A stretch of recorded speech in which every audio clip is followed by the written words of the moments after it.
गतिर्भर्ता प्रभु साक्षी निवासः शरणं सुहृत् प्रभवः प्रलयः स्थानं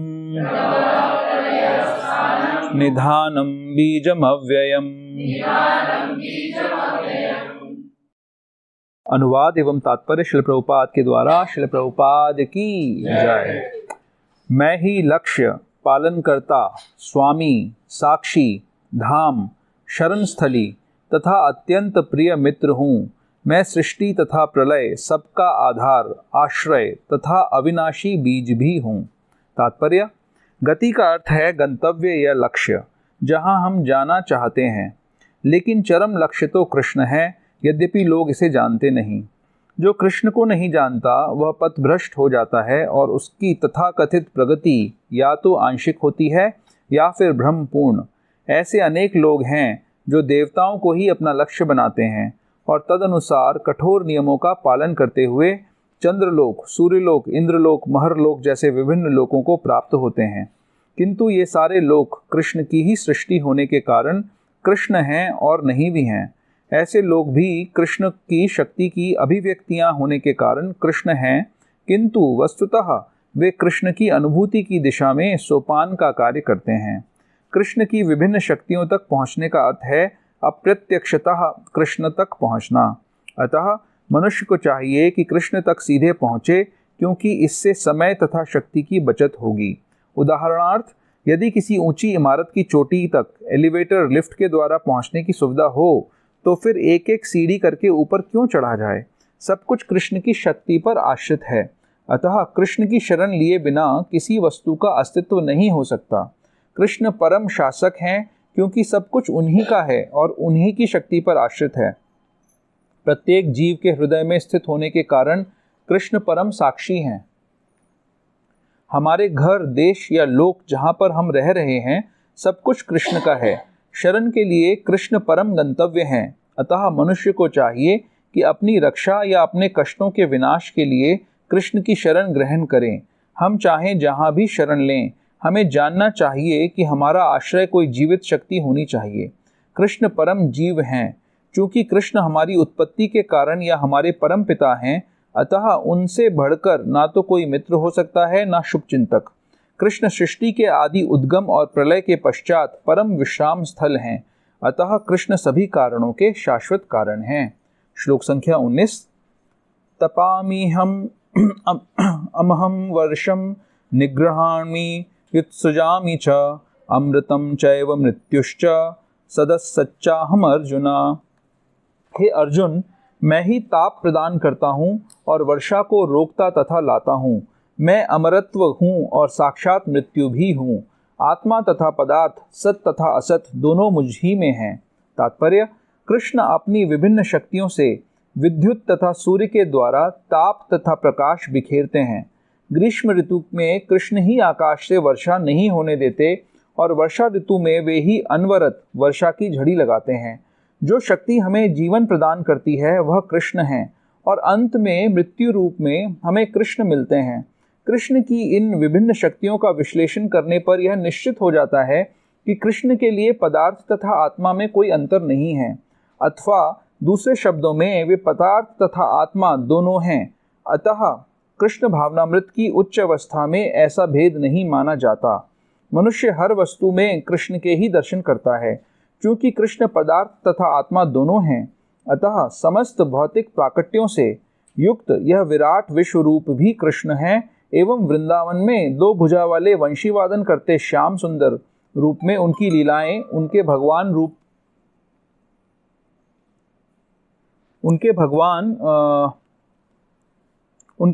रूप की होती हैं। हरे कृष्णा। तो सबका स्वागत है और सबसे पहले विवेक प्रभु और राधिका माता जी का धन्यवाद है इस प्रोग्राम को होस्ट करने के लिए। तो एक बार जोर से सब लोग हरे कृष्ण महामंत्र से इनका धन्यवाद करेंगे। Hare Krishna Krishna Krishna Hare Hare, Hare Ram Ram Ram Hare Hare. Hare Krishna. Thank you. Okay, so बड़े इंटरेस्टिंग श्लोक हैं और इसमें करीब 19 ऐसी चीज़ें कृष्णा कह रहे हैं, 19 बातों के बारे में भगवान बता रहे हैं कि वो क्या क्या हैं।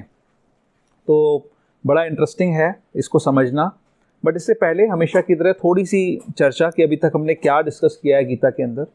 तो हम सब जानते हैं कि महाभारत की युद्ध भूमि में पांडवों की सेना और कौरवों की सेना आपस में आमने सामने लड़ने के लिए तैयार खड़ी है, और अर्जुन के कहने पर भगवान अर्जुन का रथ युद्ध स्थल के मध्य में ले जाते हैं ताकि अर्जुन देख सकें कि कौन कौन युद्ध के लिए आया हुआ है। और भगवान ऐसा करते हैं, अर्जुन देखते हैं कि कौन कौन सामने युद्ध करने आया है, उनके पितामह, उनके गुरुजन, उनके भाई बंधु, पुत्र आदि सभी लोग। और उनको देखकर अर्जुन के हृदय में भ्रम उत्पन्न हो जाता है। फिर अर्जुन कई प्रकार के लॉजिक कृष्ण को देते हैं, उनको बोलते हैं कि आपके होते हुए हम ये युद्ध कैसे कर सकते हैं, ये युद्ध क्यों करना चाहिए। इस युद्ध का रिजल्ट तो ये है कि हमें राज्य मिलेगा, और राज्य पाने के लिए अपने पितामह का, अपने भाई बंधुओं का, अपने गुरु का वध करना ये एक पापपूर्ण कार्य है। तो हमें ऐसा नहीं करना चाहिए, और ऐसा अगर हम करेंगे हम पाप के भागीदार होंगे। हमारे घर के जो अगर बड़े मारे जाएंगे तो घर की जितने भी नियम हैं, जितने भी रूल्स रेगुलेशंस हैं, ख़त्म हो जाएंगे, जिसके कारण घर में हमारे परिवार के अंदर अधर्म शुरू हो जाएगा। और अधर्म होने के कारण हमारे घर की स्त्रियां दूषित हो जाएंगी, वर्ण संकर संतान उत्पन्न होगी, घर की जितने भी वेलफेयर एक्टिविटीज़ हैं ख़त्म हो जाएंगी, हमारे पूर्वजों का कोई तर्पण करने वाला नहीं बचेगा। इस प्रकार से बहुत सारे लॉजिकल आर्ग्यूमेंट्स वो देते हैं। अंत में कह देते हैं कि मैं ये युद्ध नहीं करूँगा। अर्जुन महाभारत युद्ध के सबसे बड़े हीरो हैं, और पूरा का पूरा युद्ध एटलीस्ट पांडवों की तरफ से अर्जुन के ऊपर टिका हुआ है। तो जब अर्जुन एंड मौके पे, जिस समय युद्ध शुरू होने वाला है, उस समय ये कह रहे हैं कि मैं ये युद्ध नहीं करूँगा। उनके आर्ग्यूमेंट्स चलते रहते हैं, उसके बाद भी उनके मन में कंक्लूसिव एक चीज़ नहीं आती कि उनको क्या करना चाहिए। तो अर्जुन कृष्ण को कहते हैं कि भगवान, मुझे समझ नहीं आ रहा मुझे क्या करना चाहिए, मैं आपकी शरण ग्रहण कर रहा हूँ, आप मुझे गाइड करिए कि मेरे लिए क्या ठीक है। दूसरे चैप्टर के अंदर भगवान की शरण अर्जुन ले लेते हैं, और इमीडिएटली भगवान गुरु की पोजीशन स्वीकार करते हैं और अर्जुन की डांट लगाते हैं। बोलते हैं कि आप उन चीज़ों के लिए दुख कर रहे हैं जो दुख करने योग्य नहीं है। इस बात को प्रूव करते हैं इमीडिएटली वो सांख्य योग, यानी बताते हैं शरीर और आत्मा में फर्क क्या होता है। शरीर को मरना ही मरना है। अर्जुन का दुख का कारण क्या है कि मैं अपने पितामह को नहीं मार सकता, मैं अपने गुरु को नहीं मार सकता, यानी शरीर की मृत्यु को लेकर कंसर्न है अर्जुन। तो भगवान बोलते हैं सबसे पहले कि अर्जुन जो है, शरीर जो है वो मरना ही मरना है, और आत्मा कभी नहीं मरेगी। इसके बाद अर्जुन उनको कर्म योग के प्लेटफॉर्म पे, सकाम कर्म के प्लेटफॉर्म पे मोटिवेट करने की कोशिश करते हैं। बोलते हैं कि अगर आप युद्ध में जीत जाएंगे तो राज्य मिलेगा, मारे गए तो स्वर्ग आदि लोक मिलेंगे, अगर भाग गए तो अपयश मिलेगा और पाप का फल भी मिलेगा। इसके बाद फिर अर्जुन को सेकंड चैप्टर के अंदर बहुत इंपॉर्टेंट शिक्षा देते हैं बुद्धि योग की। वो ये बोलते हैं कि आपको अपने ड्यूटी के रूप में कर्म को करना चाहिए, अपनी ड्यूटी को करना चाहिए, उसके रिजल्ट में अटैचमेंट नहीं रखनी चाहिए, और जो रिजल्ट है उसको भगवान की सेवा में लगा देना चाहिए। और ऐसा जो करता है वो समाधिस्थ है, समाधि के स्तर पर है। फिर समाधिस्थ व्यक्ति कैसा होता है उसके लक्षण भी बताते हैं। सेकंड चैप्टर के अंदर ये मोटे मोटी ये चर्चा होती है। अर्जुन का रुझान है कि वो युद्ध छोड़ना चाहते हैं, तो भगवान से बार बार ये पूछते हैं कि मुझे काम करना चाहिए या मुझे संन्यास ले लेना चाहिए, मुझे छोड़ देना चाहिए काम करना, भक्ति के नाम पे, भजन के नाम पर।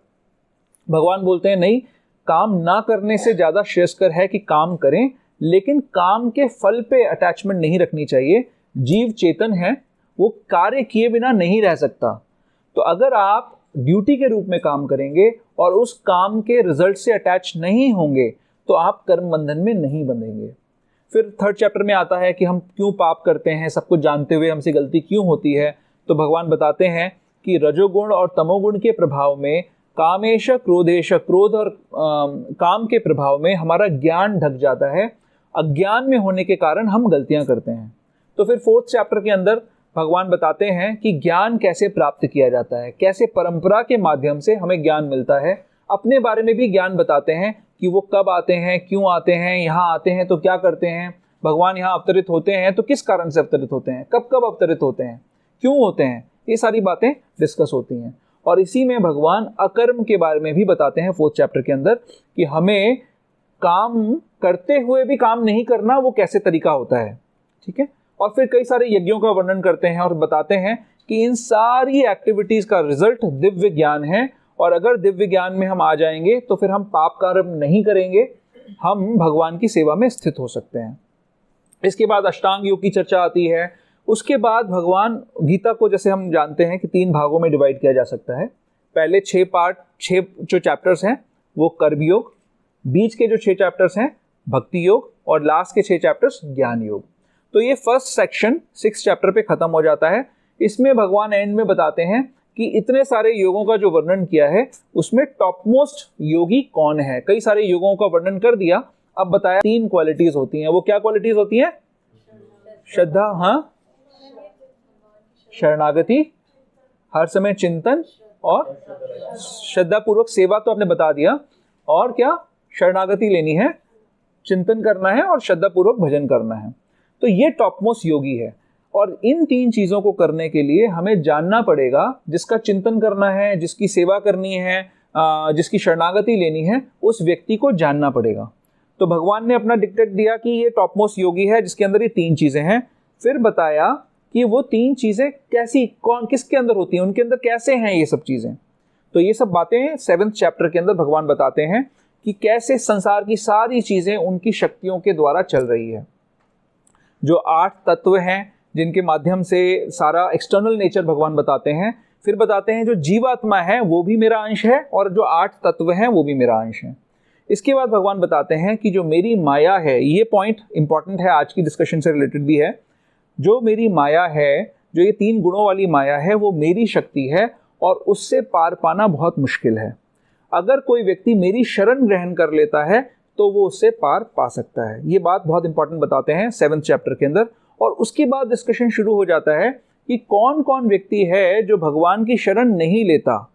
पॉइंट क्या बोल रहे हैं कि 3 गुणों वाली जो मेरी शक्ति है, जो इस सारे संसार को आच्छादित करके रखती है, कवर करके रखती है, उससे निकलने के लिए मेरी शरण लेनी पड़ेगी। और जो मेरी शरण नहीं लेते वो कौन लोग होते हैं। फिर बताते हैं कि 4 प्रकार के लोग मेरी शरण लेते हैं। और उसके बाद अंत तक डिस्कशन चलती रहती है। अंत में ये बताते हैं कि इस संसार में जो ड्युअलिटी है, द्वंद जो है, जो मोह है और द्वंद है, उसके कारण हम सब लोग फंसे हुए हैं। और डिवोशनल सर्विस से, भक्ति के मार्ग से ये द्वंद और मोह खत्म हो सकता है। कैसे खत्म होगा, क्या करना पड़ेगा? और जिसका मोह खत्म हो गया वो अंत समय में अपना भगवान का श्रवण, भगवान का चिंतन कर सकता है और भगवान के धाम में जा सकता है। 8 चैप्टर के अंदर भगवान बताते हैं कि जिस व्यक्ति ने जिस समय अपना शरीर छोड़ रहा है, उस समय जिसका भी चिंतन किया वो उस जगह पे पहुंच जाएगा। इसलिए भगवान उनमें इंस्ट्रक्शन देते हैं कि आपको मेरा चिंतन करना चाहिए। 8 चैप्टर के अंदर ये चीज आ जाती है।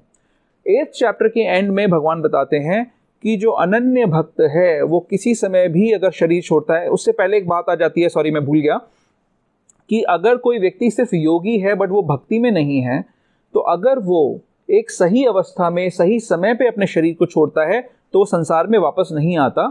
और अगर वो एक अलग अवस्था में शरीर छोड़ता है तो उसको संसार में आना पड़ता है।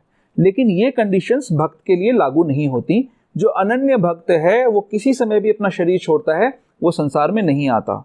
यहाँ तक की चर्चा हमने 8th चैप्टर के अंदर कर ली। 9th चैप्टर के अंदर भगवान बताते हैं कि वो अनन्य भक्त कैसे बना जाता है। अब हम आते हैं आज की चर्चा पर। हमने पिछले हफ्ते जो डिस्कशन किया था, किसी को याद है क्या पॉइंट्स हमने डिस्कस करे थे? अलग अलग तरीके के वर्शिपर्स के बारे में डिस्कशन करी थी हमने। किसी को याद है कौन कौन से वर्शिपर्स के बारे में डिस्कशन करी थी? हाँ, इच्छुक यानी कुछ चाहने वाला, और आर्थ जिज्ञासु, अर्थार्थी और ज्ञानी, 4। और उससे ऊपर कौन सा होता है? सबसे टॉप मोस्ट कौन सा होता है? जो महात्मा है ना। और फिर हमने डिस्कस किया था 15 नंबर श्लोक में 3 तरीके के वर्शिपर्स के बारे में डिस्कशन की थी। किसी को याद है उन तीनों में से कौन कौन से लोग थे? हाँ, एकत्वेन। क्या है वो एकत्वेन?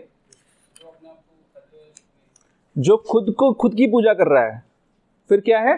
पृथक्त्वेन, जो किसी की भी पूजा कर रहा है, किसी भी पर्सनालिटी की पूजा कर रहा है। और तीसरा कौन सा था? विश्वतो मुखम। विश्वतोमुख मतलब जो नेचर में जो भी हमारे आसपास जो चीजें हैं उनकी पूजा कर रहा है। फिर हमने 2 श्लोक डिस्कस करे जहां पर हमने जो विश्वतोमुखम वाली कैटेगरी है उसके अंदर कैसे कैसे लोग किस किस को पूजा करते हैं वो हमने डिस्कस किया था। किसी को याद है क्या क्या चीजों की बात करी थी हमने? एक तो यज्ञ के एलिमेंट्स जो थे कि क्रतु कौन है, यज्ञ कौन है, स्वधा कौन है, औषधम कौन है, ये सब इन सबको भगवान मानना है और भगवान ही होते हैं। फिर हमने पिताहम, पिता, माता, धाता, पितामह, ये सब भी लोग भगवान मानते हैं और वो कैसे भगवान हैं वो सब चीज़ें। ओके, तो ये चीज़ें हमने डिस्कस कर ली। अब इसके 2 श्लोक रह गए थे पिछली बार हमारे, 18 नंबर और 19 नंबर, जो हम आज चर्चा कर रहे हैं। अब ये सारे लोग, ये सारी जो कैटेगरी है ये उन लोगों की कैटेगरी चल रही है जो संसार में आसपास जो चीज़ें हैं डायरेक्टली भगवान को वर्शिप नहीं कर रहे हैं वो लोग, बट वो इन चीज़ों की वर्शिप कर रहे हैं और भगवान ये बता रहे हैं कि ये मैं ही हूँ। एक स्टेज पे ये मैं ही हूँ। तो हम चर्चा करेंगे इसकी। सबसे पहला शब्द इसमें आ रहा है गति। गति का मतलब क्या होता है? गति का मतलब है लक्ष्य, डेस्टिनेशन। क्या लक्ष्य होते हैं हमारे आजकल? क्या लक्ष्य है हमारे? कोई बताना, शेयर करना चाहेगा? क्या लक्ष्य है हमारा? हाँ, अर्न मनी। हाँ, earn money. Okay, stable life और गुड हेल्थ, बच्चों को सेटल करना, ये भी लक्ष्य है। तो लक्ष्य के माध्यम से क्या चीज़ हमें जब लक्ष्य मिल जाएगा तो क्या मिलेगा? लक्ष्य की जो डेफिनेशन है, जैसे आपने बोला कि बच्चों को सेटल करना, good health, earn money. Money मिल जाएगा, उसके बाद क्या होगा? गुड हेल्थ मिल जाएगी, उसके बाद क्या होगा? बच्चों को सेटल कर दिया तो क्या होगा? रिलैक्स करेंगे। रिलैक्स करेंगे तो क्या होगा? आनंद, सेटिस्फैक्शन, हैप्पीनेस के लिए। अर्न मनी किस लिए भाई? मनी पैदा कर हम उसको यूज करेंगे, किस चीज के लिए यूज करेंगे? आनंद के लिए। तो जब हम गति की बात करते हैं तो गति के साथ में इंक्लूडेड होता है वो चीज जो उस वहां पर उस स्थान पर जो डिजायरेबल है, जिस जगह हम जाना चाहते हैं, जो लक्ष्य है, उस लक्ष्य में हम क्या ढूंढ रहे हैं, ये गति के अंदर शामिल हो जाता है। तो ये दोनों चीजें ही गति हैं। गति एक डेस्टिनेशन आपने बता दिया, किसी दिन मुझे पैसा कमाना है, लेकिन एक्चुअली पैसा कमाना लक्ष्य नहीं है। उसके बाद जो सेटिस्फैक्शन मिलेगा वो लक्ष्य है हमारा। तो गति सबसे ज्यादा इंपॉर्टेंट क्या होती है हमारे, और क्या क्या इसको अगर हम शास्त्रीय दृष्टि से देखें, हमने कैसे डिस्कस किया है? 5 प्रकार के गोल्स का डिस्कस किया था हमने एक बार। नहीं, वो भी है, वो भी हम कह सकते हैं, धर्म, अर्थ, काम, मोक्ष, ये स्टेजेस भी हो सकती हैं। लेकिन किसी को याद है अन्नमय? क्या होती है अन्नमय स्टेज? जो बच्चे होते हैं या जो पशु होते हैं वो क्या चीज ढूंढ रहे होते हैं? हमें खाना मिल जाए। अगर हमें खाना मिल गया तो उनके लाइफ का सेटिस्फैक्शन उनको मिल गया, वो एक स्टेज है। उनका लक्ष्य क्या है, उनकी गति क्या है? खाना मिल जाए। उससे ऊपर जो थोड़े इवॉल्व्ड लोग हैं उनकी क्या गति होगी? प्राणमय। क्या होता है प्राणमय? जिनका सिर्फ ये नहीं है कि मुझे खाना मिल जाए, उनको रक्षा भी चाहिए, अपने प्रोटेक्शन के बारे में भी सोच रहे हैं। उसके ऊपर कौन सी स्टेज है? मनोमय। क्या है मनोमय? हाँ, मेंटल स्पेकुलेशन कर रहे हैं, है ना, उसमें उनको सेटिस्फैक्शन मिल रहा है, वहां पर वो देख रहे हैं, चीजों के आंसर्स ढूंढ रहे हैं, मनोमय। फिर क्या स्टेज है? ज्ञानमय। उसमें क्या होता है? कौन बताएगा? हाँ, थोड़ा और स्पेसिफिक बताना होगा आप लोगों को। ज्ञानमय की स्टेज क्या है? जहां पर शरीर और आत्मा का भेद हम समझ जाते हैं, वो ज्ञानमय स्टेज है। हमें पता है कि हम शरीर नहीं है, हम आत्मा है। उसके ऊपर स्टेज कौन सी है? आनंदमय, विज्ञानमय, आनंदमय हम बोल सकते हैं।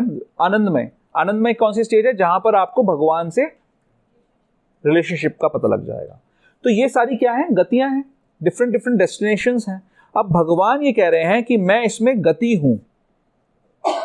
गति का क्या मतलब है? सारी जो चीजें हैं, अन्न जो है और जो अपनी रक्षा का जो प्रयास है और जो स्पेकुलेशन जिन चीजों को लेकर हो रहा है, वो सारे हैं क्या अल्टीमेटली?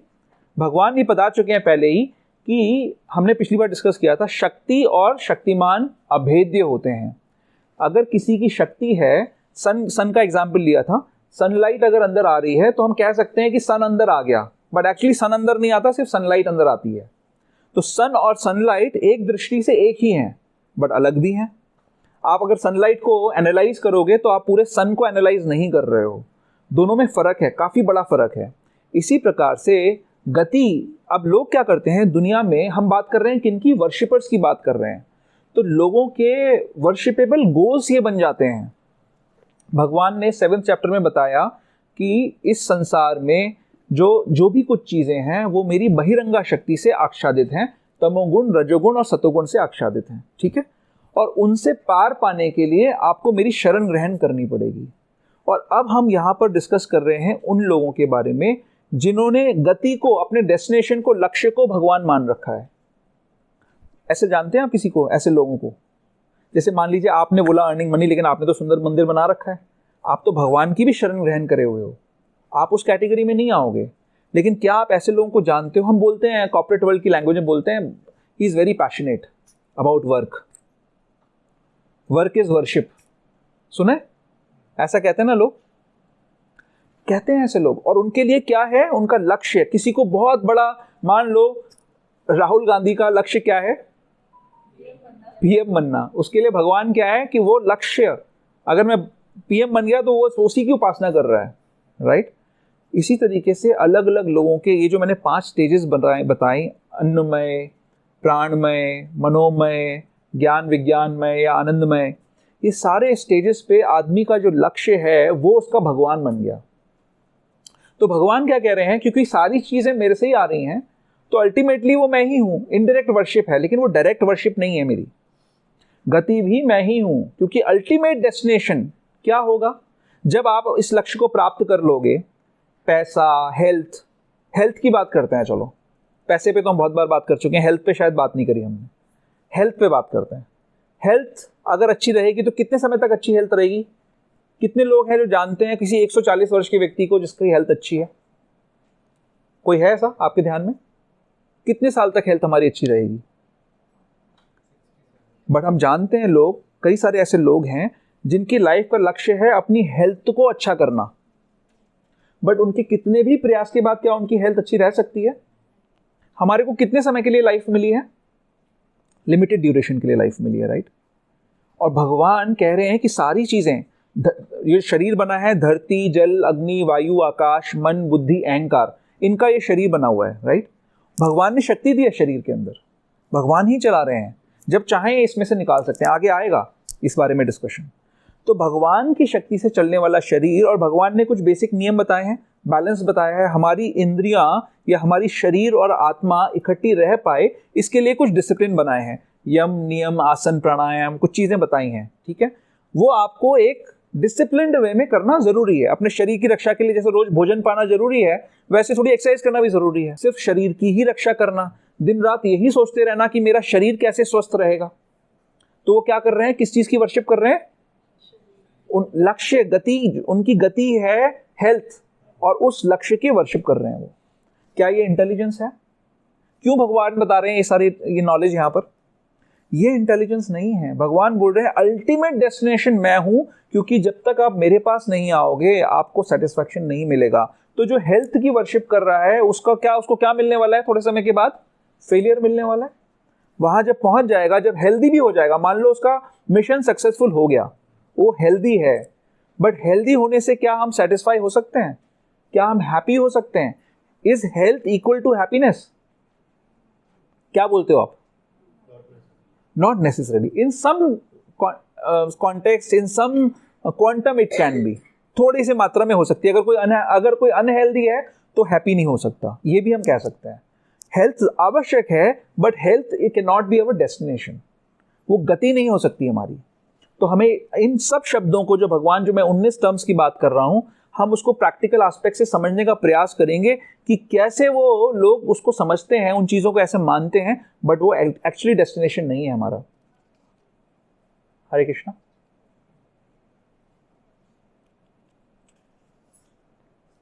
तो जो हमने ये जो सारे जो डेस्टिनेशंस बना रखे हैं, जो इस तरीके के हमारे टारगेट्स हमने बना रखे हैं, ये क्या हैं? ये अधूरे टारगेट्स हैं। हमारे पास लिमिटेड टाइम है। आप सोचिए कि आपको, मान लो अर्जुन ने वो प्रतिज्ञा करी कि मेरे को जयद्रथ को मारना है, सूर्यास्त के पहले मारना है। सबने सुन रखी है कथा, राइट। अब उसका लक्ष्य क्या है? जयद्रथ को मारना है सूर्यास्त से पहले, अगर नहीं मारा तो मैं आत्मदाह कर लूंगा। अब अगर उस समय में सूर्योदय से सूर्यास्त के समय में लक्ष्य क्या होना चाहिए? जयद्रथ को मारना। उसकी जगह लक्ष्य, अब कौरवों ने क्या प्लानिंग करी कि इनका लक्ष्य जो है ना चेंज कर दो। जितने भी बड़े बड़े सेनापति थे, जितने भी बड़े बड़े योद्धा थे, वो बीच में उन्होंने खड़े कर दिए। तो अर्जुन को क्या कर रहे थे? डिस्ट्रैक्ट कर रहे थे। माया हमको क्या करती है संसार में? डिस्ट्रैक्ट करती है। ये जो 5 स्टेजेस है ना, ये बड़ी इंपॉर्टेंट हैं।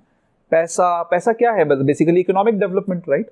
इकोनॉमिक डेवलपमेंट कहाँ से होता है? कौन देता है हमको सारे रिसोर्सेस? भगवान से आते हैं ना। हम तो अपनी इंटेलिजेंस से सिर्फ उन रिसोर्सेज को मैनिपुलेट कर सकते हैं। ये घर बनाने के लिए जो अर्थ आई वो कहाँ से आई? भगवान ने दी। हमने अपनी इंटेलिजेंस यूज करके उसको सुंदर शेप दे दी बस। तो हमें समझना है कि अल्टीमेटली सारी चीज़ों का सोर्स जो है वो भगवान है। अल्टीमेट डेस्टिनेशन भी हमारा भगवान होना चाहिए। लेकिन दुनिया में लोग ऐसे अलग अलग डेस्टिनेशंस बना लेते हैं और वो बहुत पैशनेटली उनको फॉलो करते हैं। किसी बच्चे का ये गोल हो सकता है कि मुझे ये स्टडी करके ही परफेक्शन पाना है। तो क्या, अब मान लीजिए मैं एक दूसरे पहले को आता हूँ, इसको प्रैक्टिकल एस्पेक्ट को समझने का प्रयास करते हैं। क्या इसका मतलब ये है कि हमारा कोई गोल होना ही नहीं चाहिए? क्या मान लीजिए पैसा कमाने के लिए जब तक आप उस पर पूरी अच्छी तरीके से उस पर काम नहीं करोगे तो आप पैसा नहीं कमा सकते हो। अगर हेल्थ के लिए आप अच्छे से काम नहीं करोगे तो आप हेल्दी नहीं हो सकते हो। तो क्या करना चाहिए? कंफ्यूज हो गए आप लोग? क्या करना चाहिए? मैं एक तरफ तो कह रहा हूं कि पूरा गति वो हमारा नहीं हो सकता, लेकिन हमें फोकस भी होना होता है। तो शास्त्र हमें कहता है कि हमें अत्याहारक्ष प्रयासक्ष प्रजल्पो नियमाग्रह, हमें अधिक प्रयास नहीं करना चाहिए।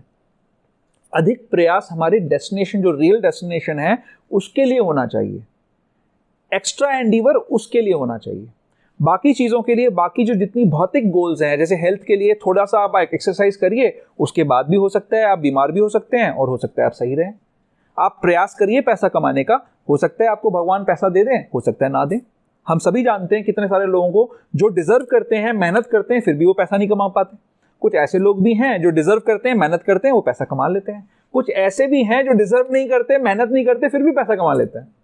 है ना, सारी कैटेगरी। इसी तरीके से हेल्थ की बात है। मेरा एक जानने वाला व्यक्ति है, वो दुनिया में कोई भी चलती चीज को खाता है। जो भी चीज चलती है उसको खा सकता है वो।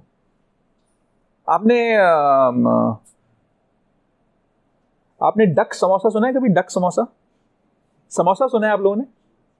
समोसा तो सुना है, राइट? डक समोसा नहीं सुना होगा। एक बार मैं उसके संग रेस्टोरेंट में गया, मतलब मैं तो वहाँ नहीं खाता हूँ, लेकिन जाना पड़ता है, कई बार साथ में बैठना पड़ता है लोगों के। तो मैंने उससे पूछा क्या है, क्या खा रहा है? बोले डक समोसा है। मैंने कहा डक समोसा? तो वो दुनिया में कोई भी चलती हुई चीज को वो खा सकता है। नहीं है, हिंदुस्तानी है। वो हिंदुस्तानी है बकायदा, प्रभु जी से रहा नहीं है। क्या? हाँ, मतलब मैं कहाँ क्यों आ गया? मैं डक समोसे में ध्यान नहीं। क्या बोल रहा था मैं? हाँ, मैं ये एग्जाम्पल, सॉरी, थैंक यू। तो मैं एग्जाम्पल ले रहा था कि वो व्यक्ति सब कुछ खाता है। यहाँ हम कुछ भी खाएं तो हमारा पेट में दर्द हो जाता है। वो डक समोसा भी खाता है लेकिन उसको कुछ नहीं होता। अब मैं ऐसे सोच रहा था एक बार कि अगर मेरी जगह कोई और होता यहाँ पर, तो वो तो ये सोचता कि यार फिर तो डक समोसा खाना चाहिए, तो हेल्दी चीज़ है। और हम जो खा रहे हैं पनीर की सब्जी, वो खराब चीज़ है, क्योंकि हमें तो उसको खाने से नुकसान होता है, डक समोसा खाने से उसको नुकसान नहीं होता है। तो ऐसा है क्योंकि हमारे पूर्व जन्मों के कर्मफल भी हमारे पे असर करते हैं।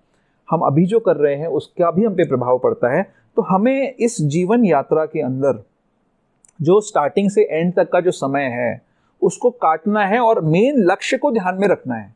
भक्तों का लक्ष्य क्या होना चाहिए? भगवत प्राप्ति। और सारी जो चीजें हैं वो होती रहेंगी अपने आप। उसके लिए आप लिमिटेड प्रयास करिए, रीजनेबल प्रयास करिए, अधिक प्रयास मत करिए। गति, लक्ष्य हमारा भगवत प्राप्ति होना चाहिए। ठीक है, क्लियर है? डेस्टिनेशन वाली बात क्लियर है? प्रभुपाद जी इसमें तात्पर्य में एग्जाम्पल ले रहे हैं कि अगर आपके पास एलिवेटर है, लिफ्ट है, तो आप लिफ्ट का प्रयोग करिए। ये अलग अलग डेस्टिनेशंस बनाकर आप एक एक सीढ़ी चढ़ के मत जाइए। आप पैसा कमाएंगे। फिर एक हम लोगों ने पढ़ी थी मैस्लोज नीड हायरार्की थियरी। हाँ, पढ़ी है आप लोगों ने? क्या था उसमें? Basic needs, food, shelter, clothing. फिर क्या? सोशल नीड्स, किसी को याद है क्या क्या होता है इसके अंदर? हाँ, फिर एस्टीम, राइट। बट उस स्टेज पे पहुंचने के बाद भी उसकी डेफिनेशन के हिसाब से आप हाईएस्ट स्टेज पे पहुंचकर भी आपको सेटिस्फैक्शन नहीं मिलेगा, वो आपको आनंद नहीं देगा। तो अब आप क्या रियलाइज करोगे कि ये मेरा डेस्टिनेशन गलत था, मुझे दूसरा डेस्टिनेशन चूज करना है। तो हम सभी लोग क्या करते रहते हैं, ट्रायल एंड एरर करते रहते हैं।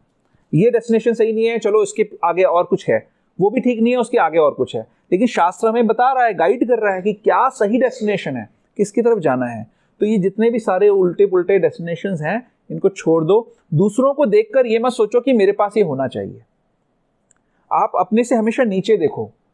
ऊपर देखोगे तो आपको लगेगा कि मेरे पास ये होना चाहिए, तो मैं इसको अपना गोल बना लेता हूं। हर क्षेत्र में ये चीज लागू करती है। ओके, तो जो हमारे पास है उसके लिए भगवान को बोलो धन्यवाद। अपने से नीचे देखो कि कितने सारे लोग हैं जो सफर कर रहे हैं, उनके पास कुछ नहीं है, बट भगवान ने, मैं तो कंप्लीटली नॉन डिजर्विंग हूं, मुझे इतना सारा कैसे दे दिया। और लक्ष्य क्या होना चाहिए, अब इन चीजों को जो मुझे मिली हैं उनको मुझे भगवान की सेवा में यूज करना है। यहाँ पे संसार में कोई भी ऐसा नहीं है जो टॉप मोस्ट है, सबके ऊपर ऊपर भी मिलेंगे, नीचे भी मिलेंगे। तो हमें गति क्योंकि लक्ष्य की हम बात कर रहे हैं, इसलिए ये पॉइंट बहुत इंपॉर्टेंट है, इसको ध्यान से हमें समझना है। नीचे देखो और जो कुछ आपके पास है, अगर किसी को सिर्फ एक नमक रोटी भी मिलती है तो वो सोचे कि मुझे ये जो नमक रोटी मिल रही है, इससे मेरा भोजन, मेरा शरीर और आत्मा इकट्ठी रहेगी, बाकी समय मैं भगवान के भजन में लगाऊंगा। किसी को 56 भोग रोज मिलते हैं, तो उनको ये सोचना है कि ये 56 भोग भी मुझे कुछ लिमिटेड पीरियड के लिए मिल रहे हैं, ये शरीर छोड़ना है मुझे एक दिन। तो ठीक है, 56 भोग भगवान अगर दे रहे हैं उनको पाऊंगा, लेकिन उससे जो एनर्जी मिलेगी उसको मैं भगवान की सेवा में यूज करूंगा। तो जो कुछ है आपके पास उसको भगवान की सेवा में लगाओ, रीजनेबल प्रयास करो। ऐसा अर्जुन जैसे चाह रहे हैं, प्लीज अपने आप को म्यूट रखिए, अर्जुन जैसा चाह रहे हैं कि मैं काम ना करूं, ऐसा मन में भाव आ सकता है, आलसी भी हो सकता है व्यक्ति, वो भी नहीं करना है। रीजनेबल प्रयास करना है, अत्यधिक प्रयास नहीं करना है। ठीक है, इसके आगे बढ़ते हैं। आगे का शब्द क्या है, भर्ता। भर्ता का क्या मतलब होता है? भर्ता का मतलब होता है एक प्रोटेक्टर भी हो सकता है, जो खाना खिलाता है वो भी हो सकता है। तो किस किस को हम भर्ता मानते हैं? प्रोटेक्टर अगर हम बोले भर्ता का मतलब, तो कौन कौन को हम प्रोटेक्टर मानते हैं? क्या बताते हो आप लोग, क्या कहते हो? मम्मी पापा हो गए, एब्सोल्युटली, पेरेंट्स हो गए हमारे भर्ता, है ना। और कौन हो गए, और बताइए। अरे पुलिस वाले भर्ता नहीं होते क्या, है ना। आपका जो घर का लॉक लगा हुआ है वो क्या है, वो भी तो प्रोटेक्शन देता है आपको। ये घर भी तो प्रोटेक्ट कर रहा है ना, अभी हीट से प्रोटेक्ट कर रहा है मेरे को ये घर, करेक्ट। तो ये भी भरता है मेरे लिए एक तरीके से। और कौन कौन होते हैं? पेरेंट्स बताया, और फ्रेंड्स, बॉस है ना, वो भी हमारे को करता है। और कौन है? टीचर्स, है ना। टीचर्स बुरा मान जाए तो गड़बड़ हो जाएगी, तो वो भी प्रोटेक्ट करती हैं।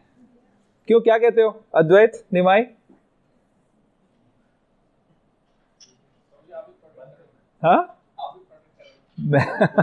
वो तो हमारे प्रभुपाद हमको प्रोटेक्ट कर रहे हैं, प्रभुपाद एंड गुरु महाराज कर रहे हैं। बट भौतिक दृष्टि से हम कहाँ पर अपनी एनर्जीज को हम समझते हैं कि वो हमें कंजर्व कर रहे हैं, प्रोटेक्ट कर रहे हैं। कौन कौन है प्रोटेक्टर्स? शास्त्र क्या कहता है समझते हैं इस बारे में। श्रीमद् भागवतम के दूसरे कैंटो के पहले अध्याय के चौथे श्लोक के अंदर लिखा है, देहापत्य कलत्रादिषु आत्मसैन्येषु असत्वपि तेषाम प्रमत्तो निधनाम पश्यन्नपि न पश्यति। क्या मतलब है इसका? देहापत्य, देह हमारा शरीर, हम उसको भी प्रोटेक्टर मानते हैं। आपत्य का मतलब होता है उससे जो पैदा होने वाले हमारे बच्चे हैं वो। कलत्रा, कलत्रादिशु, कलत्रा क्या होती है? पत्नी। आदिशु, आदिशु में आगे सारे के सारे, यानी फ्रेंड्स आ गए, सोसाइटी, कंट्री, पुलिस, ये सब चीज आ गई।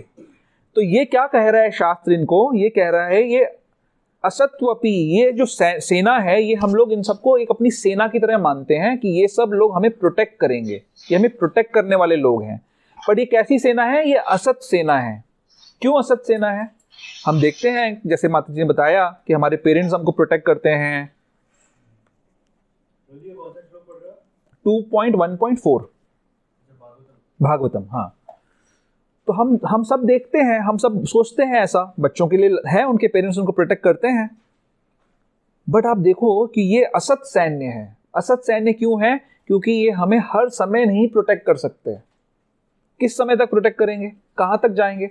हमारे अपने जब किसी का शरीर छूट जाता है तो क्या करता है फिर? उसके जो रहने पीछे जो रह जाते हैं लोग क्या करते हैं, कितने देर तक उसके बारे में वेट करते रहते हैं? उस दिन भी उनको प्रसाद पाना पड़ता है। ऐसा होता है ना? तो जो वो अंदर जिसको जलाया गया या दफनाया गया, वो तो ये सोच रहा था कि ये मेरी पत्नी, ये मेरा पति, ये मेरा बच्चा, और वो कचौड़ी खा रहा है। कैसा लगेगा? तो हम लोग अपने आंखों के सामने एक आवरण रखते हैं, उस आवरण के कारण हम ये सोचते हैं कि ये सारे लोग हमें प्रोटेक्ट करेंगे। लेकिन भगवान ने क्यों बनाए ये सारे लोग, क्यों बनाए ये रिलेशनशिप्स? धोखा तो है, ये रिलेशनशिप धोखा है, बट फिर भी इसका एक काम है। क्या काम है इसका? काम ये है कि परिवार में जब जाओगे तो परिवार के लोग एक दूसरे का सहयोग कर कर ऐसा वातावरण बनाएं ताकि आप भगवान की प्राप्ति कर सको। भगवत प्राप्ति के लिए ये परिवार बनाए गए हैं, एक दूसरे को भोग करने के लिए नहीं बनाए गए हैं। अगर भोग करना है, कुत्ते की फैमिली देखी किसी ने कभी? कुत्ता आके इंट्रोड्यूस कर रहा है, जी ये मेरी वाइफ है, ये मेरा बच्चा है, ये मेरे माता पिता हैं, ऐसा तो नहीं होता ना। कुत्ता क्या करता है? किसी के साथ भी इंजॉय करता है, भोग करता है। उसकी फैमिली स्ट्रक्चर नहीं होता, क्योंकि वो एक दूसरे को सपोर्ट करने का सिस्टम नहीं है उनका, वो लोग भोग योनि में है। इंसानों में क्या होता है? एक फैमिली स्ट्रक्चर होता है। सभ्य परिवारों में, सभ्य मनुष्य समाज के अंदर मनुष्यों की 4 लाख वैरायटीज हैं। उसमें से प्रभुपाद जी बताते हैं 40,000 जो स्पीसीज हैं मनुष्यों की, वो सिर्फ सभ्य में आती हैं, बाकी सारे असभ्य हैं, पशुवत हैं। तो वो 40,000 स्पीसीज ऑफ ह्यूमंस हैं, उनका क्या पर्पज है कि ये सारे संबंध एक साथ में आए और एक दूसरे की हेल्प करें। किस चीज के लिए? भगवत प्राप्ति के लिए। हम क्या करते हैं? हम इन सबको अपना प्रोटेक्टर मान लेते हैं, हम इन्हीं के अंदर लग जाते हैं, इन्हीं को अपना मानते हैं। तो क्या करना चाहिए भाई? अपने बच्चों को प्रोटेक्ट नहीं करना चाहिए, अपनी फैमिली, अपनी पत्नी, अपने पति को प्रोटेक्ट नहीं करना चाहिए, उनका ध्यान नहीं रखना चाहिए। क्या करना चाहिए? अगेन बात वहीं पे आती है कि हमें उनसे अटैच नहीं होना चाहिए। हमें कैसे अटैच होना चाहिए? हमारी संस्कृति क्या है? वसुधैव कुटुंबकम। सारा संसार हमारा परिवार है। क्यों है? क्योंकि सारे भगवान के अंश हैं। भगवान ने बता दिया 7 चैप्टर में कि जो जीवात्मा है वो भी मेरा अंश है। तो सबके अंदर जीवात्मा है कि नहीं है? सबके अंदर जो अंश है वो किसका अंश है? भगवान का अंश है। और सबके अंदर अगर वो एक ही भगवान का अंश है तो वो भगवान कौन है? हमारे सबके पिता हैं। अगर वो एक ही कॉमन पिता है हम सबके, तो हम सब कौन है? हम सब संबंधी हैं। ये रिलेशनशिप है हमारी, लेकिन एक दूसरे को एंजॉय करने वाली रिलेशनशिप नहीं है हमारी। अगर हमारे रिलेशनशिप्स में हम सिर्फ एक दूसरे को एक्सप्लॉइट करने का प्रयास कर रहे हैं, शोषण कर रहे हैं, या उनको हम एंजॉय करने की कोशिश कर रहे हैं, तो इसमें हम क्या करेंगे? क्या होगा? जो शास्त्र बता रहा है कि ये असत सेना है, असत सैन्य, ये सारी सेना खत्म हो जाएगी, ये आपको प्रोटेक्ट नहीं कर सकती। तो रियल प्रोटेक्टर कौन है? जैसे मैंने बताया, संबंधी लोग भी शमशान में जाकर जब फूक आते हैं उसके बाद वो भी भूल जाते हैं, उनको भूलना पड़ता है, कोई और चारा नहीं है उनका। बट कौन है जो वहां पर भी हमारे साथ रहता है? कौन है? भगवान। कैसे रहते हैं? क्योंकि हमारे हृदय के अंदर जो सूक्ष्म शरीर हमारे अंदर है, मन बुद्धि अहंकार का, उसके अंदर हमारी जीवात्मा रहती है और साथ साथ में परमात्मा भी वहीं पे रहते हैं। और वो परमात्मा सूक्ष्म शरीर के साथ में अगले शरीर तक जाते हैं, कभी हमारा साथ नहीं छोड़ते, एक सेकंड के लिए भी साथ नहीं छोड़ते। जब तक जीव इस संसार में है तब तक परमात्मा हाथ पकड़ के, जब तक आपके पास सूक्ष्म शरीर है, परमात्मा आपके साथ हाथ पकड़ के चलेंगे, रहेंगे आपके साथ में। तो कहां तक ले जाएंगे वो आपको? जहां जहां आप जाओगे। कौन सी योनि में ले जाएंगे? ब्रह्मा भी बनोगे तो भी परमात्मा साथ में रहेंगे, मल में पड़ा हुआ कीड़ा बनोगे तो भी भगवान परमात्मा के रूप में आपके साथ में रहेंगे। तो वो हर समय आपको प्रोटेक्ट कर रहे हैं, भरता है, वो हर समय आपको ध्यान करा रहे हैं। क्या कहा जा रहा है?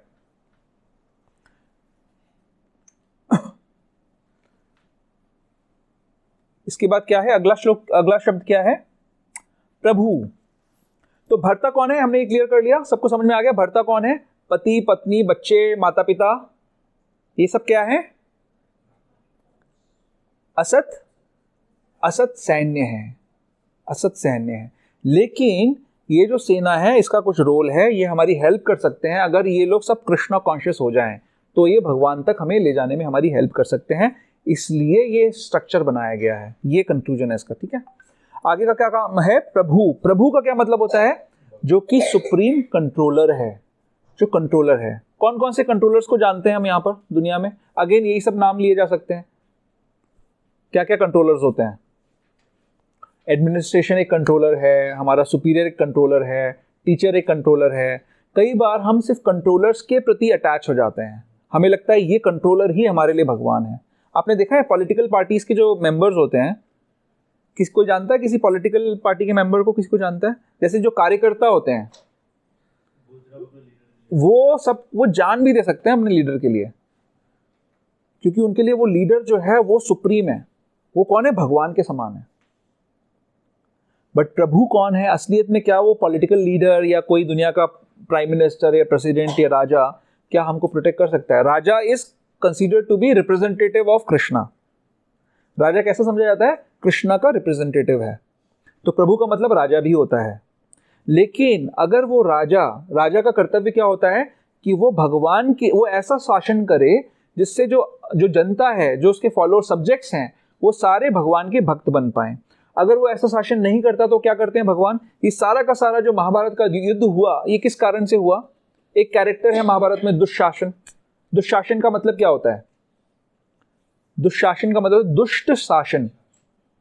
क्यों दुष्ट शासन?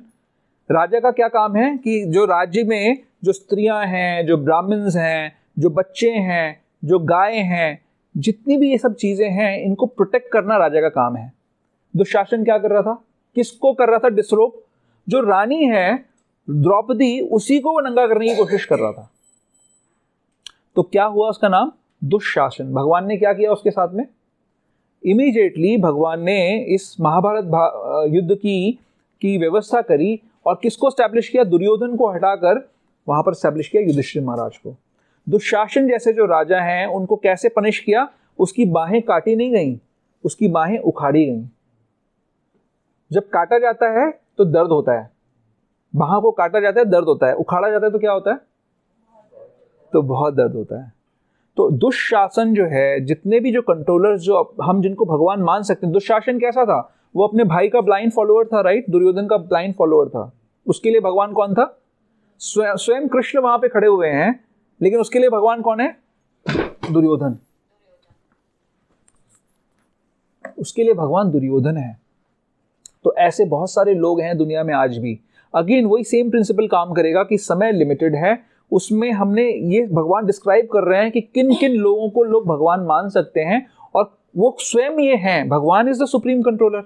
वो जो चाहते हैं वो होता है, वो चाहते हैं तो दिन उगता है, वो चाहते हैं तो रात होती है। उनकी कंट्रोल से सब कुछ चल रहा है, उनके कंट्रोल से समुद्र अपनी परिधि में है। वो सुप्रीम कंट्रोलर है। उनके कंट्रोल से प्लैनेट्स हवा में तैर रहे हैं। आप इस छोटे से माउस को भी हवा में नहीं तैरा सकते हो, लेकिन लोग ऐसे हैं। अभी कल किसी सज्जन ने हमारे ग्रुप पे एक वो वीडियो भेजा था सदगुरु के ऊपर, कि सदगुरु बोल रहे हैं कि मैंने ना तो गीता पढ़ी है, ना भागवत पढ़ी है, ना कुछ पढ़ा है, और भगवान तो कुछ होता ही नहीं है, ये सब बेवकूफ़ी है। अगर एक भैंस जो है वो भगवान के बारे में सोचेगी तो उसको लगेगा कि भैंस भगवान है। तो ये भैंस जैसी बुद्धि का ऐसा आउटकम होता है कि इस तरीके के लोग इस तरीके की बातें कर सकते हैं कि सदगुरु जैसा, जो सदगुरु नाम में सद लगा रखा है, लेकिन इस तरीके की बातें कर रहा है। तो वो किसको चैलेंज कर रहा है? भगवान को चैलेंज कर रहा है अपनी नॉनसेंस से। ऐसी नॉनसेंस के कारण जितने भी उसके फॉलोअर्स हैं वो सारे के सारे कहाँ जाएंगे? नरक में जाएंगे। तो ये बहुत बड़ा एक डिसएडवांटेज है हमारे, अनफॉर्चुनेटली। अगर परीक्षित महाराज जैसे किसी राजा का राज्य होता तो वो क्या पनिशमेंट देते? मृत्युदंड देते ऐसे साधु को, सो कॉल्ड स्यूडो साधु को। लेकिन अनफॉर्चुनेटली अभी तो कुछ नहीं हो पा रहा है। हाँ, जैसे रावण और कुंभकर्ण को भी भगवान सप्लाई कर रहे हैं, वैसे ही कर रहे हैं। भगवान की क्रिएशन है, क्योंकि भगवान ने इंडिपेंडेंस दी है ना। भगवान ने जीव को इंडिपेंडेंस दी है कि वो किसी तरीके से भी बिहेव कर सकता है। जैसे बच्चा आपकी गोदी में है, वो आपके थप्पड़ भी मार सकता है, लेकिन उसका रिजल्ट अलग होगा। अभी प्रेम से सो रहा है, स्नेह का पात्र है, अभी थप्पड़ मारेगा तो किस चीज का पात्र होगा? आप क्या करोगे? मैं होऊंगा तो पंखे से उल्टा लटका दूंगा। यही होता है ना, हम अपने बच्चे को पनिश करते हैं। क्यों? क्योंकि उसको सही रास्ते लाना है। बच्चे को इंडिपेंडेंस है, आप चाहो तो उसको हर समय हाथ बांध कर खड़ा कर सकते हो, बिठा दो रोबोट की तरह कि तू तेरे हाथ तभी खोलूंगा जब तुझे खाना खाना है। ऐसा बच्चा हम करते हैं कि बच्चे के साथ कभी भी? भगवान भी नहीं करते ऐसा, बट भगवान ये एक्सपेक्ट करते हैं कि बच्चा जो है भगवान की सुनेगा, भगवान से प्रेम करेगा। जो बच्चा भगवान से प्रेम नहीं कर रहा, भगवान को ही दोष दे रहा है, भगवान को ही गाली दे रहा है, उसको भगवान पनिश करते हैं। और अनफॉर्चुनेटली कितने सारे फॉलोअर्स हैं ऐसे लोगों के जो कि गर्त में जा रहे हैं गलत सिद्धांतों के कारण। ओके, एनीवेज, नेक्स्ट क्या है, काफी टाइम हो रहा है। साक्षी, नेक्स्ट है विटनेस। साक्षी का क्या मतलब होता है? विटनेस। कौन कौन से विटनेसेस होते हैं आपको पता है? कोई एग्जांपल्स हैं विटनेसेस के? विटनेस क्या होता है? विटनेस का मतलब पता है? जो एविडेंस दे सकता है। कौन कौन से होते हैं विटनेसेस?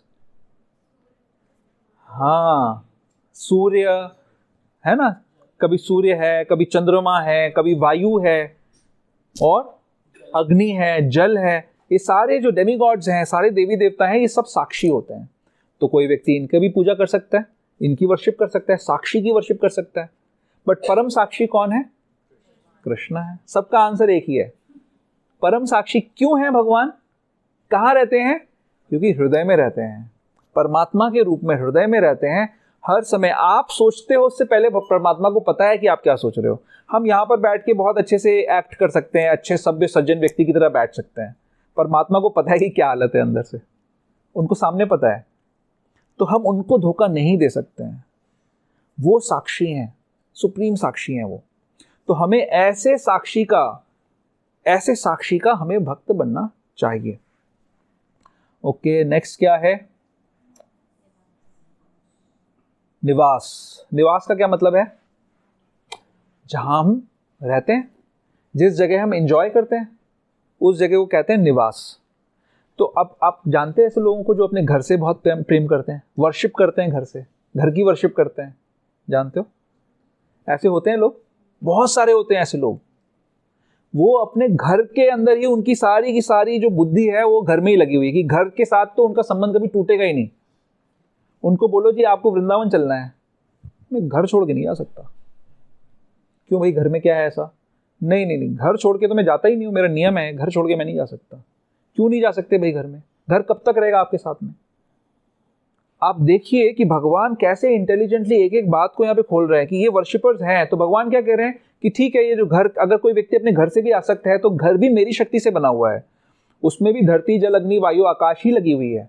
तो इनडायरेक्टली आप मेरी एनर्जी की वर्शिप कर रहे हो, जो घर की वर्शिप कर रहे हो इनडायरेक्टली मेरी कर रहे हो। लेकिन कौन सा रास्ता है ये? सीढ़ी वाला रास्ता है। करोड़ों करोड़ों साल तक लगे रहोगे आप। क्या करना है? सिंपल। असली में निवास कौन है? असली में निवास स्वयं भगवान है। स्वयं भगवान। ये धरती चंद्रमा ये सब कहां से आ रहा है? हम कहां, किसके नीचे हैं? हम आकाश के नीचे बैठे हुए हैं। ये जो घर बना हुआ है कहां बना हुआ है? आकाश के नीचे बना हुआ है। किस पे बना हुआ है? धरती के ऊपर बना हुआ है। किसने प्रोवाइड किया? ये निवास, जो परम निवास है वो स्वयं भगवान है। उन्हीं के पास जाकर हमें ये सब चीजें मिल सकती हैं। तो अगर हम उस भगवान की डायरेक्ट सेवा करेंगे तो हम डायरेक्टली उनके पास पहुंच जाएंगे, टाइम वेस्ट नहीं करेंगे। अदरवाइज हम अपना टाइम वेस्ट कर लेंगे। ये सारे अटैचमेंट्स हैं हम सबके जो होते हैं, हमारे हृदय में होते हैं, और हमें इन अटैचमेंट से भरना है। प्रिंसिपल क्या है कि अनुकूलस्य संकल्पः प्रतिकूलस्य वर्जनम। अगर घर से हमारी आसक्ति हमें भगवान से दूर कर रही है, प्रतिकूलस्य वर्जनम, वो प्रतिकूल है हमारे लिए, उस आसक्ति को खत्म करो। अगर घर हम ऐसा बना रहे हैं, जैसे मान लीजिए आपने, प्रभु जी ने, माता जी ने, इस घर को आप भगवान की सेवा के लिए यूज कर रहे हो, प्रतिकूल हो गया, प्रतिकूल नहीं है, अनुकूल हो गया। ये अनुकूल हो गया, भगवान की सेवा के लिए आप इसको यूज कर रहे हो। तो हर चीज, संसार की हर चीज को आपको इस दृष्टि से देखना है, इस लेंस से देखना है कि क्या ये मुझे भगवान के पास ले जा रही है या भगवान से दूर ले जा रही है। अगर आपको ये समझ में आ भी गया कि भगवान के पास नहीं ले जा रही, भगवान से दूर ले जा रही है, और उसके बाद भी अगर आप उससे अटैच कर रहे हो, तो आप क्या कहलाओगे? अटैच हो रहे हो तो क्या कहलाओगे? जो चीज कोई अपने मुंह से बोलना नहीं चाहता, क्या कहलाओगे? क्या सुनाई नहीं दे रहा? क्या? सच में, मतलब बड़ा डीप रूटेड अटैचमेंट्स हैं। अगर आपको पता लग गया कि संसार की कोई चीज आपको भगवत भक्त बनने से रोक रही है, आप उस वस्तु से ज्यादा अटैच्ड हो भगवान की जगह, तो आप क्या कहलाओगे?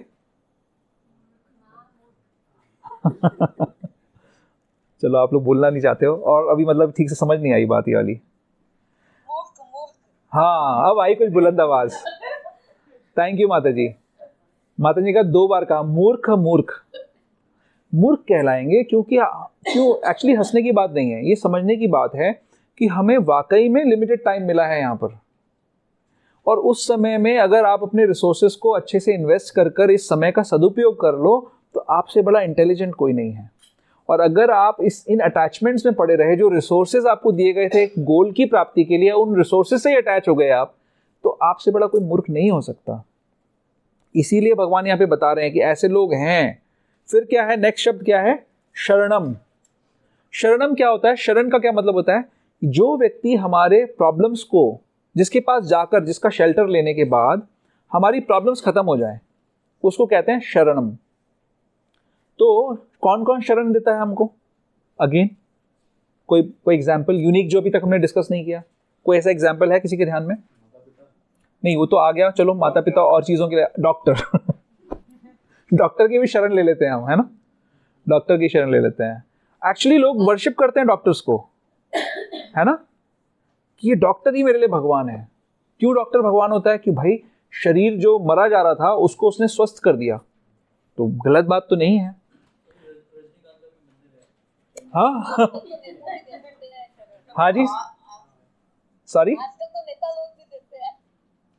क्या देते हैं नेता लोग?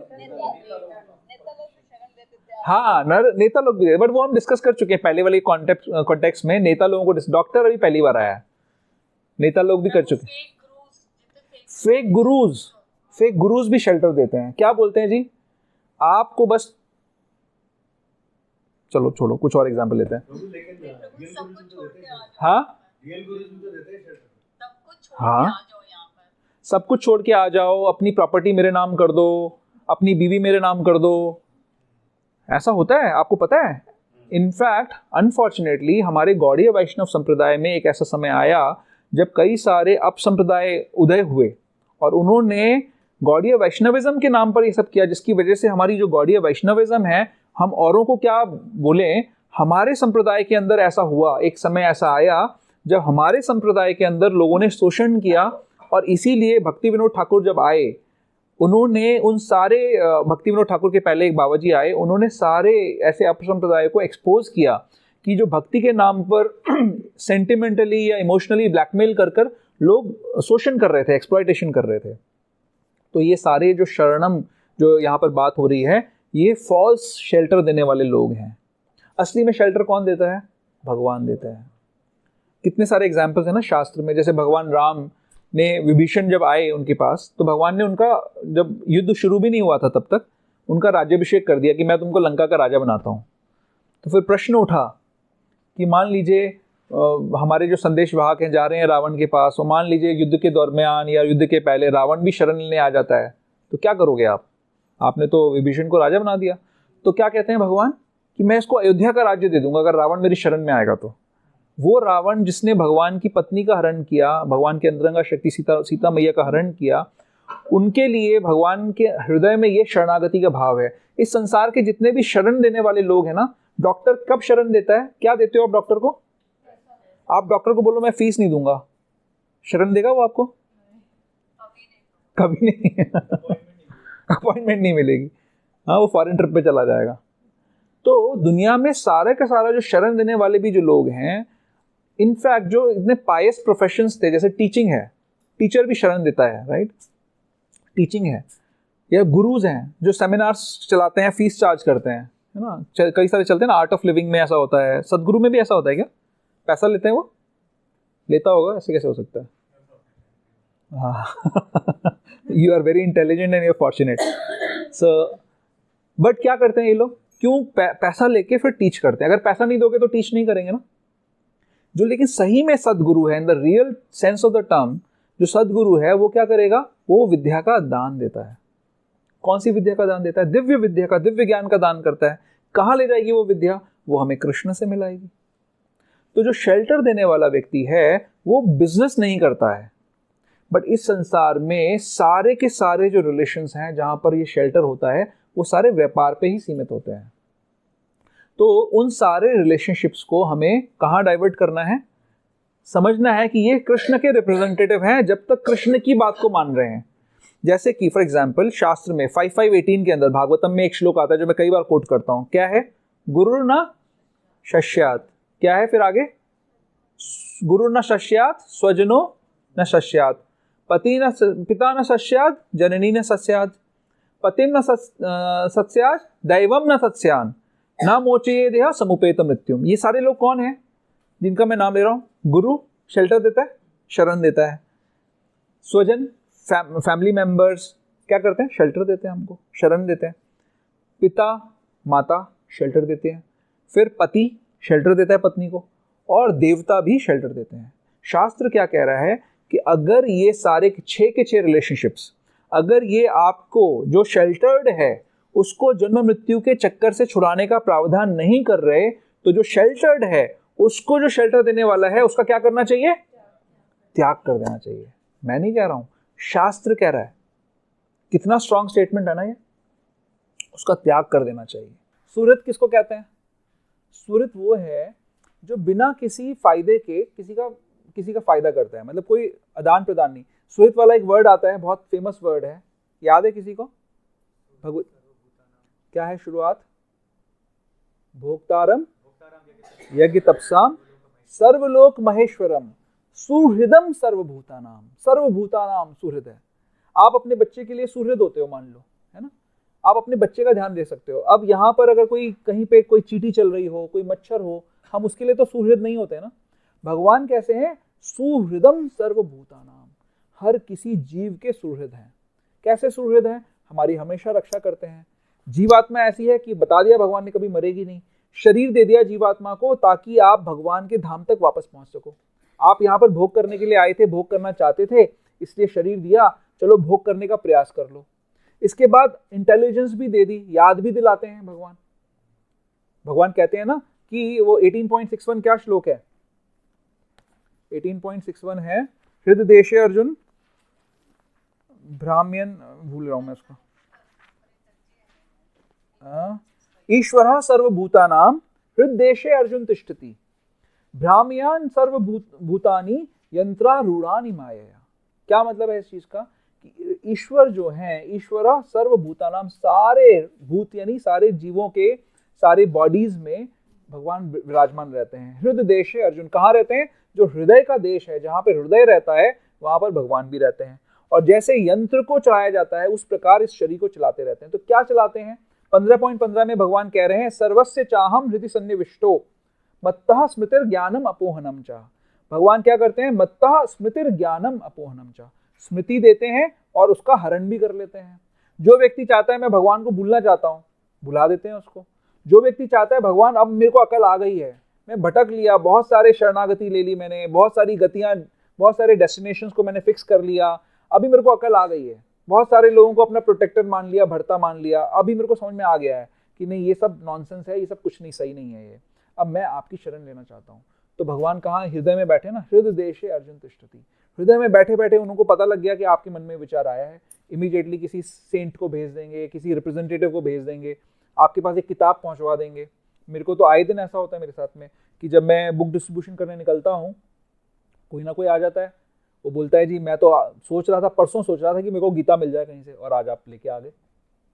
तो कहाँ से? मैं तो 50, अब तो मैंने वो स्टोरी भेजना बंद कर दिया, मैंने कहा बहुत रिपीटेटिव हो गई ये वाली स्टोरी। तो इतने सारे मिलते हैं मेरे को ऐसे कि मैं तो अभी सोच रहा था। अभी पिछली बार भी ऐसा व्यक्ति मिला, आपको बताता हूँ उदाहरण, कि मेरे को मेट्रो स्टेशन पे 6 महीने पहले एक व्यक्ति मिला, बोलता है कि मैं तो एयरफोर्स में काम करता हूँ और अभी नहीं ले सकता मैं आपकी गीता, बट मैं गीता लेना चाहता था, मैं आपसे लूंगा। और 6 महीने बाद परसों अपने आप फोन करके आया मेरे पास और गीता लेके गया मेरे से। एयरफोर्स में पोस्टेड था कहीं पे, किसी फ्रंट पे वो बंदा, और उसके हृदय में भाव आया कि मुझे लेनी है गीता और मैं पढ़ना चाहता हूँ, रोज पढ़ना चाहता हूँ वहां पर, और वो लेके गया मेरे से फोन करके अपने आप। Can you imagine? तो परमात्मा हृदय में बैठकर देख रहे हैं कि हमारी क्या इच्छा है, क्या डिजायर है। कोई व्यक्ति बोलता है जी मेरे से भजन नहीं होता, क्यों नहीं होता? क्योंकि आप करना नहीं चाहते, क्योंकि परमात्मा देख रहे हैं कि आपके अंदर इच्छा नहीं है अभी भजन करने की। जैसे ही आपके अंदर एक जेन्युइन डिजायर आएगी, परमात्मा आपके लिए अरेंजमेंट कर देंगे। हाँ, क्या से? ये आशीष जी के यहाँ मैं वैसे ही गया था। हाँ, एक हाँ तो कुछ पैसों का लेन देन था। हाँ तो उन्होंने बताया कि अगले दिन आपका वो है। मैंने कहा मैं जरूर आऊँगा, बस उस दिन से आ रहा हूँ। हाँ था कुछ की कुछ करता ही था। हाँ हाँ तो वो बाई चांस ऐसा हुआ कि वो अगले दिन फ्राइडे को गया था, सैटरडे को आपको आना था। एब्सोल्युटली प्रभु। तो परमात्मा इसीलिए तो वो सुहृत है, इसीलिए एक एक बात जो इसमें लिखी गई है ना, वो साक्षी भी हैं, निवासम भी हैं, शरणम भी हैं, वो सुहृत भी हैं। फिर आगे आती है बात प्रभवा प्रलय स्थानम। क्या मतलब है प्रभवा प्रलय स्थानम का?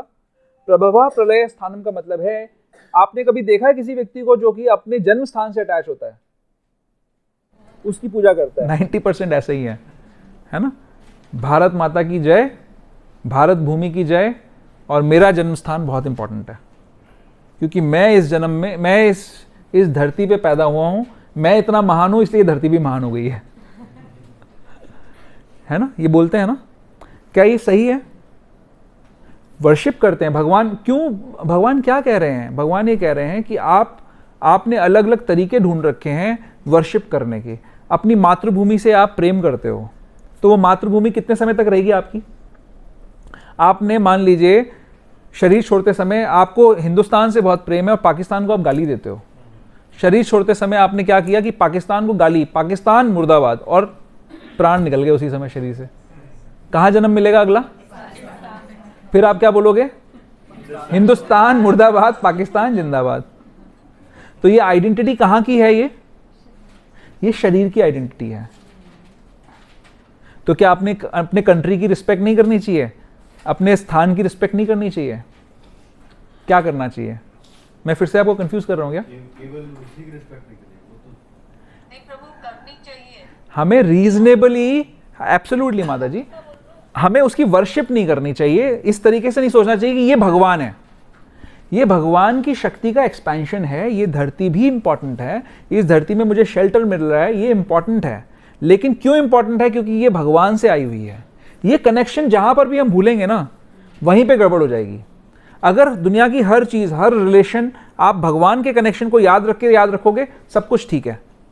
जहां पे आपने भगवान को इक्वेशन से आउट कर दिया और सिर्फ उस पर्टिकुलर एस्पेक्ट के पीछे पड़ गए आप, जैसे फॉर एग्जांपल वेल्थ की बात हो रही थी, वेल्थ इंपॉर्टेंट है, लेकिन अगर सिर्फ वेल्थ के पीछे भाग रहे हो, बेकार है। अगर आप मंदिर बनाने के लिए, भक्ति का काम करने के लिए वेल्थ ढूंढ रहे हो, वो भक्ति बन गया। कोई भी रिलेशनशिप, ये राष्ट्र इसलिए इंपॉर्टेंट है क्योंकि ये आपको सुविधा दे रहा है भजन करने की, अदरवाइज इसकी कोई इंपॉर्टेंस नहीं है। ये भगवान कह रहे हैं, इसको क्या कह रहे हैं? प्रभवा प्रलय स्थानम। तो इन स्थान पे जहां पर हमारा जन्म हुआ, जहां पर हमारी मृत्यु हुई, लोग अटैच होते हैं। कई बार आपको लोग सुनने को मिल जाएगा कि देखिए जी, ये घर बहुत इंपॉर्टेंट है मेरे लिए क्योंकि इससे मेरी यादें जुड़ी हुई हैं, मेरे पति या मेरी पत्नी की यादें इससे जुड़ी हुई हैं। सुनते हैं ना ऐसी चीजें, वर्शिप करते हैं लोग। ये वाली गाड़ी हम नहीं बदलेंगे, ये गाड़ी हमारी यादें जुड़ी हुई हैं इसके साथ में, है ना, होता है ना ऐसा। और वो बहुत ज्यादा डीपली सेंटिमेंटल होते हैं लोग उस चीज को लेकर, करेक्ट। लेकिन वो ये भूल जाते हैं कि इस अटैचमेंट के कारण जो उनका मेन गोल है, जो मेन मिशन है, वो पीछे छूट रहा है। वो चीजें इंपॉर्टेंट नहीं है। वो चीजें सारी कैसी बनी हुई हैं? भगवान की शक्ति से बनी हुई हैं। वही धरती, जल, अग्नि, वायु, आकाश, जिससे हमारा शरीर बना हुआ है, सारे संसार के शरीर उन्हीं चीजों से बने हुए हैं। तो वो शरीर इंपॉर्टेंट नहीं है। हाँ, अगर ये कनेक्शन हमें याद रहेगा कि ये कनेक्शन भगवान से है, ये भगवान की शक्तियों का रिप्रेजेंटेटिव है, तो वो हमारे लिए ठीक है। ठीक है। प्रभु मैं एक चीज शेयर करना चाहती हूँ बुक डिस्ट्रीब्यूशन के लिए। हाँ जी, हाँ जी।